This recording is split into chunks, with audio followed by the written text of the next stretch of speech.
የቀልድ ማዕበል ቤተሰቦች እንዴት ናችሁ? ዛሬ ደግሞ በሳቅ የሚያጠቀልቃችሁን አዲስ ማዕበል ይዘንላችሁ መጥተናል። እስከ መጨረሻው አብራችሁ ካልቆያችሁ ብዙ ሳቅ ያመልጣችኋል። ዝግጁ ከሆናችሁ ወደ ቪዲዮ አይን አካባቢ 28 እንግዲያውስ አንተ ጋር አይዋሽም ዘኛው ሚዲያ ነው የሚዋሸው። ስለዚህ ወደ 28 ጨርሻለሁ። እየጨረስኩ 28 እና ኦልሞስት 29 ልትገባ ነው። በጣም ጥሩ። ታዲያ ከዚህ ጋር ተያይዘው እኔም ጠየቅኩኝና ማለት እኔ ትልቅ ሰው ምናምን ነበር የምትመስለኝና አንተም በፕሮግራም ለጠራሳስ መላጣዬ ትልቅ ሰው ነገር አይነት አሰብኩና ከዛ ሰው በ28 አመቱ ይመለጣል እንዴ ምናምን ብዬ ሳጣራ አይ የሱኮ መላጣነት እኮ የተለየ ነው፣ ምስክርነቱ በጣም አስገራሚ ነው የሚል ነገር ሰማሁ ነው። ሶፊያ ግን ይሄን ነገር ዝጋ ሚዲያ አይውጣ ብዬ ነበር። አንድ ከኢትዮጵያውያን አስተሳሰብም አንግል ብቻ አንድ በጣም ትልቅ የእግዚአብሔር ሰዎች ፓስተሮች ያሉበት ነው ስለ መላጣ አንድ ያወራው ነገር እኮ ነው ሰምቻለሁ። ሰው ይመን አይመን አሁን ለሰው እንዲያምኑ ምናምን አይደለም። አሁን መላጣ መሆኑ አለመሆኑ ለክርስቲያን ማህበረሰብም ለአይዛብም የሚጠቅመው ምንም ነገር የለም። ግን በእድሜና በልጁ በኢየሱስ ክርስቶስ እመኑ ሕይወትን ታገኛላችሁ የሚለው ቃል እነርሱን ይጠቅማል። መላጣዬ ምንም አይጠቅምም። ግን ካልጠየቅ እንግዲያውስ እነግራለሁ። እሺ ምንድነው አንተ ባጠይቅ ጥሩ ነበር ብዬ ነበር። እሺ እኔ ባንክ ጭቅጫው አይ ላንተ ያወራው ሰው ራሱ ትዝ ብሎኛል። ምክንያቱም እዛው ትልልቅ ፓስተሮች ነበሩ። ኤን ሳወራ አላመኑም። በእውነት አንድ ቤተክርስቲያን ላይ ስለዚህ መላጣ ሳወራ ነበር። እሺ ምንድነው መላጣ የተለየ ነው። ይሄ በምን በተፈጥሮ ምናምን አይደለም። እሺ እኔ መላጣ መሆኔ ነው መላጣ እንደዚህ መላጣነት ይሄዳል ብዬ ዝም ብዬ ማለት ጥርጥር ነበር እንጂ መላጣ መሆን በነገራችን በጣም እወድ ነበር። እሺ በጣም ይፈልግ ነበር። ጌታው በጣም ቆንጆ ጺም ስጠኝ፣ ከዛ ቆንጆ መላጣ ስጠኝ፣ ጥቁር መነጽር አድርጌ የእግዚአብሔርን ቃል እንደዚህ አሁን ከእግዚአብሔር ቃል ጋር ምናምን የሚያገናኝ ነገር የለም። ይሄን ደግሞ እንዳይወስዱ ጃስት የራሴ ፊሊንግ ነው። አይ አሁን በዚህ ዘመን ያንተን ፊሊንግ ቦታ ባንተ ጫማ ሆኖ የሚጫወቱ ሰዎች እያልኩ ያለው በቃ ፍላጎት ነበር መላጣ መሆን በጣም የኔ እንደ አንድ በጣም ትልቅ ዴስቲኒን እንደሚጠብቁ ወይም አንድ ራይ ቪዥን እንዳላቸው ሰዎች ያንን ድሪም እንደሚያደርጉት እኔ መላጣ መሆን ደስ ይለኝ ነበር። በጣም ይወደው ነበር። ይጸልይ ነበር። ጸልያለሁ ወለተ ጌታ ወይ ቆንጆ መላጣ አድርገኝ ብዬ ጸልያለሁ። ሶፊያ የእውነትን ነው። አሁን ወደ ቁም ነገር እንመጣለን። ግን ስለዚህ መላጣ አንድ ቦታ ላይ ያወራው ላንተ በደወሉ ከዛ በኋላ አንተ ስልክ ሲደውል ሲቄ አታውጣ ብዬ ነው እንግዲህ ሰውታ እውነቱን ለመናገር የማልዋሻው ነገር አንድ ጆሹዋ ኢያሱ የሚባል ጓደኛ ያለ እሺ እና አብረን አንድ ቀን ምንም ከኔ ጋር ነው ያለው እሱ አብረን ቅርብ ቀን እኮ ነው አብረን ቅርብ አመት ማለት ነው አብረን እንትን ካለን በኋላ ልክ አድረን ጧት ስንነሳ ይሄ ጸጉሬ ጓደኛ ምንድነው ጸጉር ሄዷል አለ። ምንድነው የሚሄደው አልኩት። ትላንት ካንተ ጋር አልዋልኩም አልኩ። ሳየው የለም ማታ ፍሪዝ ነበር ከጧት መላጣ ነው። በቃ ጸጉር እንዳለኝ ነው ማቀው እኔ ፍሪዝ ምናምን አለ እኔ ፍሪዝ አላደረገም። ግን ኖርማል ጸጉር ነበር። ግን ጧት ስንነሳ ኢያሱ እንደዚህ አለኝ ጆሹዋ ጓደኛዬ ነውና ምንድነው ጸጉሩ ይሄዷል የለም አለ። እንዴት የለም ምንድነው መጥቶ የበላ ነገር አለ እንዴ አልኩት። ተናደድኩ። ከዛ ሳየው ኦሮጬ ሽንት ቤት ገብቼ መስጠቱን ሳይ የለም ምንድነው እዚህ ጋር ያለው ብዬ ጌታ ምስክር በዛ ወቅት ጀምሬ በቃ ያለችውንም ጭራሽ አነሳው እና መላጣውኝ ያገኘው እና ድንገት ደነገጥኩ። ማታ ጸጉር ነበር ጧት መላጣው ነው። ያው ሚራክል ነው ብል ሰው ሊደነጋገር ይችላል ወይ ፍላጎትን እግዚአብሔር ለማድረግ የጸለይኩበትን ማን ያቃል ብዬ ማመን ለዚህ ሰው ይጸልያል። ምንድነው ይሄ ትውልድ የሚጸልየውን አያቀም የሚጸልዩትን አታውቁምና አትቀበሉም ምን መጻፈን ሁሉ ሊጠቅሱ ይችላል። እሱን አይደለም የኔ አላማዬ ጃስት ፍላጎትም ነበር። ከዛ ሳየው ጓደኛዬ ሳይወራ ደነገጥኩ። መስቶቱ ጋር ሲሄድ መላጣ እዚህ ጋር ደርሷል። ምንድነው መላጣ ብቻ ቆይ አይው እንደዚህ መላጣ ኦ ማይ ጋድ አልኩት። ከዛ ጌታ ምስክር ለእናቴ ደወልኩ። ሚሴ አልኩት ሚሴ ነው ሚሴ መላጣውኛለሁ አልኩት። እንዴት ያባቲ ደርሶ አይ አባቴ ትንሽ ስላለ ያባቲ ደርሶ ነው እንደ በሰላም በቀደም መተል ነበር አራላቅም መላጣውኛው አይቻለሁ ስል እኔ ጌታ ምስክር ስቲል ወደ 2 አመት ነው ሚስጥር ነው። ይሄን ሚስጥር ያደረኩት አንድ ቦታ ላይ ስለ መላጣ የተነስቶ አታምኑም እናንተ ፓስተሮች ትልልቅ ፓስተሮች አታምኑም። ግን ላውራ በኤልሳወራ አው መረጃውን አምጥቷል አንተ ጋር ደረሱ። ሚራክል በቃ ካምራት ግን ውልውል ያለ መላጣ ነው አያምርም? በጣም ቆንጆ። አመሰግናለሁ ሶፊ። ሲኖም ተሰጥቷል። የዚህኛው ከላይ ወርዶ ሲተለጥፈው ነው እንዴ? ቴንክ ዩ ሶፊ፣ ቴንክ ዩ። በጣም ጥሩ። እንግዲህ እሺ ነብይ ሳሚ ጥሩ ቆይታ እያደረግን ያለ ነው። እንግዲህ በብዙ ነገሮች ብዙ ታሪኮችም እንዳሉ ሰምቻለሁኝና አወላለድህን አይተናል። እንግዲህ የዚህ መላጣ ጉዳይም በጣም አነጋጋሪ ነገር ነበረ። ከዛ አዲስ አበባ መጣ። አዲስ አበባ 3 ዓመት 4 ዓመት አይደለም 2009 ተመላለስኩ ነው 2010 ላይ ገባሁ። 2010 የዛሬ ከዛ ቸርቿ ስንት ዓመተ ምህረት ተተከለች? ቸርች የዛሬ 2 ዓመት ስጸልይ ነበር። ራዩን ከወሰድኩ በኋላ ፍቃድ እስከማውጣ ድረስ በጸሎት ላይ ነበርኩ። ስለዚህ የዛሬ 2 ዓመት ተተከለች እቺ ቤተክርስቲያን። ከዛ ዘግቻለሁ። ምን ሆነ? አሁን ያለው ነገር ፓስተር ግልጽ አድርግ ካልከኝ ቤተክርስቲያን እግዚአብሔር አምላክ ደግፎኝ ይሄ ራእይ ውስጥ ከማምጣት በፊት ጸሎት ላይ ነበርኩት። በዚህ አጋጣሚ ሰውን ተስፋ ታደርጉት ነው ማለት እና አንድ ስሙን መጥራት የማልፈልገው በህይወት ትልቅ ስብራት ሰብሮ ሄደ አንድ ፓስተር አለ አሜሪካ ሀገር ላይ። ስሙን አልጠራም፣ ሚስቱንም አልጠራም። እና አጠገብ ይቆማለሁ ብሎ ብዙ አግዛለሁ ምናምን ብሎ ቃል ገፍቶልኝ ነበር። ብቻዬን አንድ ኮንዶሚኒየም ቤት ላይ ጥሎ ጠፋ። ቃል በቃል እንደዚህ ነው ያለኝ፣ አልጋይን ተሸክሜ ወላይታ ትገባለህ አለኝ። እኔ ደግሞ ባንተ ቃል አይደለም የምኖረው በእግዚአብሔር ቃል ነኝ። አልጋይን ተሸክሜ ወላይታ አልሄድም፣ ወላይታ ዳጣ ይዤ አሜሪካ እመጣለሁ አልኩት። እሺ እየሰማክ ነው? ከኔ ስለይ ነው እሱ።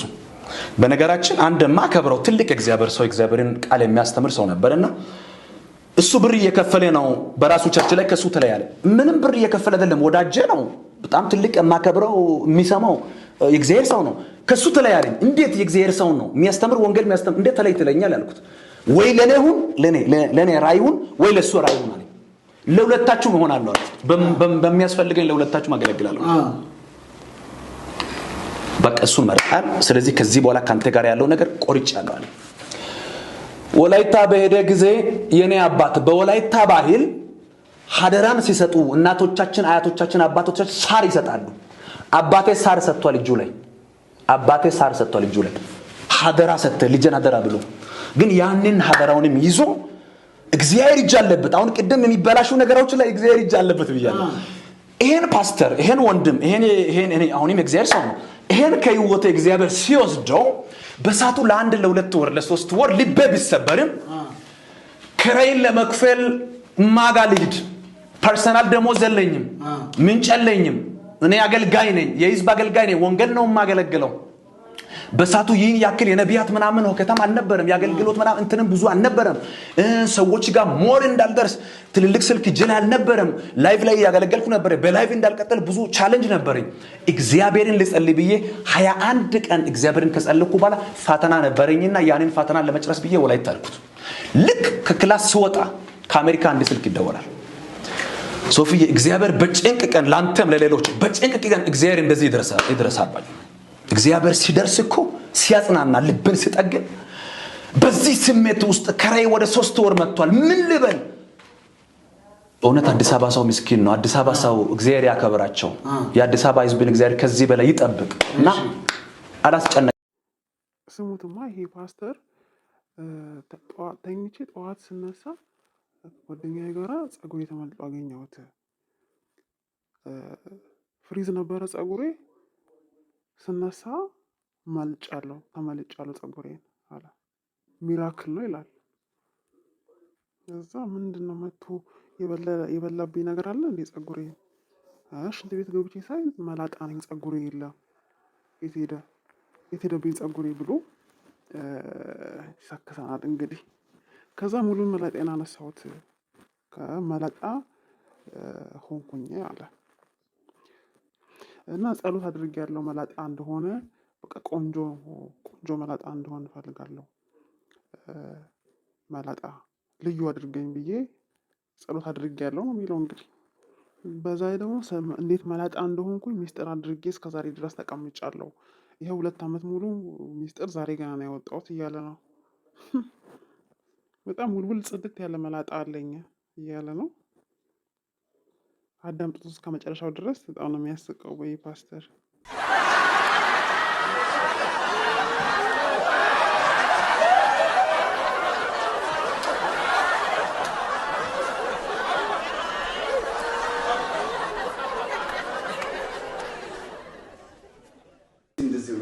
እሺ እሺ አንድ ፕሮግራም ዝም ብሎ ፕሮግራም ነበር። በጣም ሰዓት የሚዘንብ ፕሮግራም ነበር። እሺ በቃል ወስድ ነበር።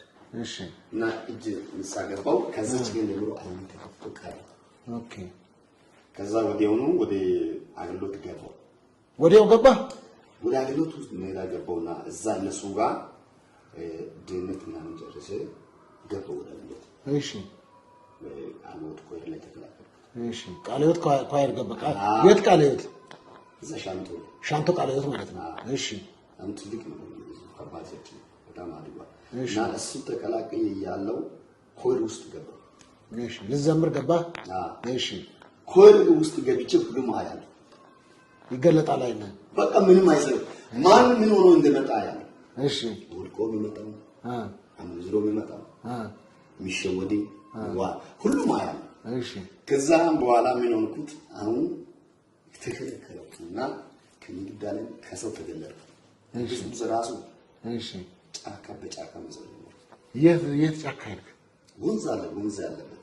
እሺ ወንዝ ፍለጋ መዞር ጀመርክ? በቃ ወንዝ ዳር መንገድ ዳር ጫካ አለበት። ጸልይ የሚል ድምጽ መጣ። እሺ ስዘዋወር ልክ በጸለይ ሲጀመር በጣም ከአቅም በላይ መንፈስ ቅዱስ ወርድብኝ። እሺ ሲወርድብኝ አንደኛ ገንዘብም ተመቷል። ገንዘብ የለም። እሺ ነጭ ሆንኩት። ያኔ ሰላም ማስከበር ያመጣው ብሩን ጨረስኩት። በዓለም ላይ በነበረው ጊዜ ነጭ ሆኜ ምን ሆንኩት? ቀጥታ እግዚአብሔር በመንፈሱ ያጽናናኛል። እሺ እና ጸሎት ከሰው ጋር አልገናኝም። ከኮይር ጋር ራሱ ኮይር ጋር ለማምጣት 9 ወር ፈጀ። እሺ ተመልሰው ወደ ኮይር ለማምጣት ኮይር ጋር ለማምጣት ከዛ ምን ሆንኩት? ልክ ጫካ በጫካ ያዘር ነበር። ምግብ ቀን አልበላም። እሺ አመት ሙሉ ምግብ አልበላም። አመት ሙሉ ምግብ አመት ሙሉ እራት በ3ኛ ቀን ወይ እራት ነው ካገኘው። ለዛም አይመችም ነው ተራ ነው። ዝም ብዬ ቀምሳለሁ ወጣለሁ። እቤት አልኖርም። መንፈስ ቅዱስ ያዝናል። ሰው ካገኘው ሰው ጋር ወይ ሰው ይመታል ወይ ሰው ይሞታል ወይ እኔ ታማሚ ይሆናል። ያንን መንፈስ ቅዱስን ሳዳፍር ማለት ነው። ለዛ ሰው ወደ ጫካ ላይ አንድ አመት ተቀመጥኩ። ግን ምግብ አልበላም። ይገርም ነው። ለአንድ አመት ምግብ አልበላም። የሳቅስ አልበላም። እሺ መንፈስ ቅዱስ ላይ ግን ይጠግባል።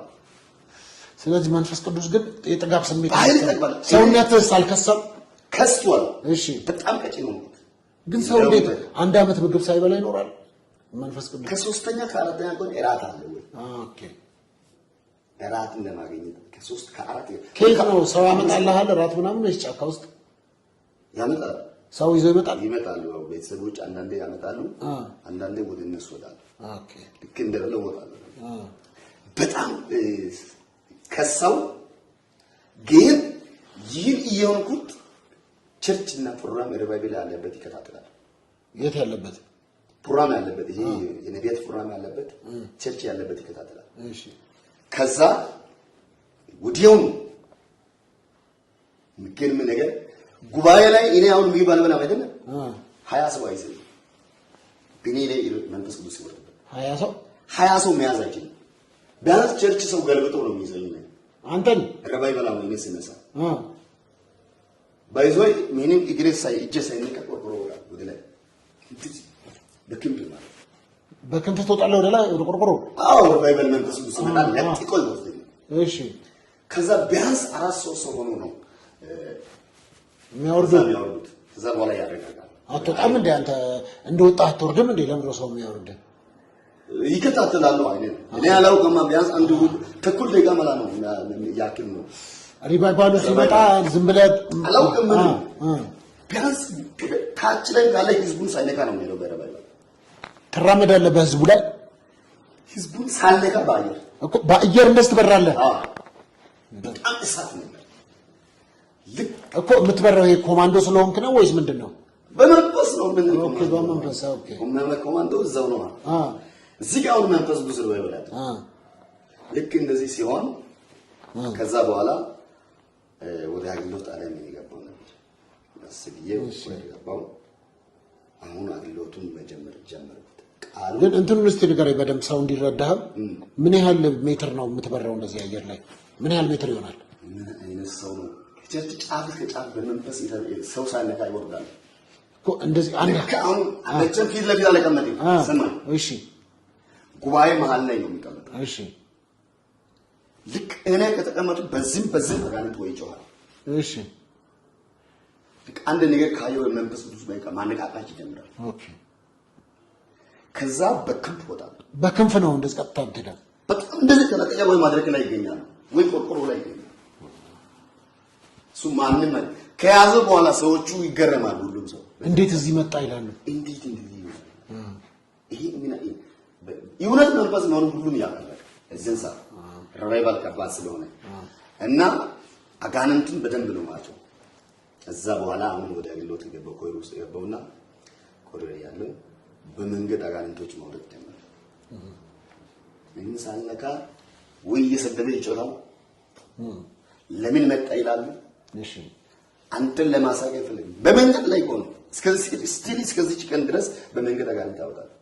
አሁንም መንገድ ላይ እስከዚህ አሁን እዚህ አዲስ አበባ ገጥሞ ያውቃል። እንደዚህ መንገድ ላይ ታክሲ ውስጥ ምን ያሉ ታክሲ ውስጥ ከሆነ ስድብ ሲጀምር በኢየሱስ ብለህ አዛል በዛን ሰዓት መናዘዝ ጀምራል። ይገርም ነው በጣም። 3 ጊዜ በታክሲ ያወጣ። የት አካባቢ? አንዴ ቃሊቲ ወደ ክራይስት አርሚ አቦ በነበረ ጊዜ አቦ የነበረ ጊዜ ከቃሊቲ ወደ ክራይስት አርሚ እየመጣው በመንገድ ላይ ያወጣው። እሺ በቅርብ ጊዜ ደግሞ ከዛ ከሳሪስ ወደ መገናኛ እየመጣው አወጣው። ሰው ግን ምን ይላል? ራሱ በደንብ አይቶ መንገድ ላይ ራሱን ይጋለጣል። ሲያይ ይጮሃል ገና በቃ እንዳየ ልክ እንዲህ ያየው ያልቀስና ይመጨው ጀመረ። ሲያለቅ ደግሞ ያለው በመለየት በዚህ ሰዓት ይጮሃል። ሰዎቹ ምንም አይሉ፣ ግን አንዳንድ ሰዎቹ ሊያውቁ ይፈልጋሉ። እኔን ወደ መናፍስት ይቀይራሉ። አንተ መናፍስት ይላሉ። አንተ ነው ራሱ ይላል። ይሄ አጋንንት ነው። ይጅጉ መጥቶ ማኪናው ይበረበታል። ይሄን ቢያው ተከራ የለመደ ነው። እሱ ቀላል ነገር ይሄ ብዙም ከባድ አይደለም። በየለቱ የሚገጥም ግን ከሆነው የዛን ሰዓት ከሆነው አንድ ነገር አለ። ከባድ ነገር። እስቲ ከባዱን ነገር ከባዱ ምንድነው? ያንን አመት ምግብ ባልበላበት ጊዜ ምድረ በዳ ላይ በሚኖርበት ጊዜ የሚጸልይበት ጊዜ እሺ እንጠቃለን። ወዴት? የትም አገር ይገባል። እሺ በመንፈስ ይቆጣል። እሺ አጋንንት ያለበት ዋና ቦታዎች እንደሆነ ያያል። እሺ ከዛ ልክ ደርሼ ነው የሚመጣው አጋንንት ማለት ነው። አንድ ጊዜ በህይወት ዘመን እኔ አሁን ወደ አውሮፓ ሀገር አላውቅም። እሺ እና ልክ